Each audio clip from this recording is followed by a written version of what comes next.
Қазір білмеймін. Баяғыда мектеп қабырғасында ұстаздарымыз түзу отыру мен жүріс-тұрысқа аса қатты мән беретін. Сол үшін талай таяқ жегеніміз де бар. Дұрыс отыру мен жүрудің омыртқаға, сүйектер мен бұлшықеттерге, бойдың өсуіне, көздің көруіне әсер ететінін барлығымыз білетін шығармыз. Дұрыс отыру мен тік жүру адамның тұрмыс салтына, психологиясына, жұмыс өнімділігіне, көңіл күйіне, тіпті жетістіктерге жетуіне де өз әсерін тигізеді екен. Елестетіп те көрейік. Келе жатырсыз, көзіңіз жерде, басыңыз еңкейген, жүрісіңіз баяу.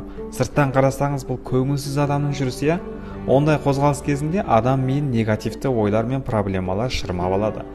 Ай достың қарызын қайтару керек, бірдеңе істеу керек, шаршап кеттім, адамдардың бәрі сатып кететін сүмелектер, қолымнан түк те келмейтін сияқты деген неше түрлі проблемалар мен жағымсыз кері ойлар адамды мазалап, жігеріңді мұқалта түседі. Ал мұқалған жігермен қатар адам денсаулығы да әлсірей түседі. Салауатты өмір сүріп жетістікке жетуді мақсат етіп, мынау қысқа ғана ғұмырды мәнді, көңілді, мағыналы, пайдалы етіп өткізгісі келген жандар тік жүреді, еңсесі биік келеді, жерге емес, алдыға қарай ширақ қадам басады. Елестетсеңіз де керемет емес пе? Тура бір қаһарманның образын елестетесің ғой шіркін.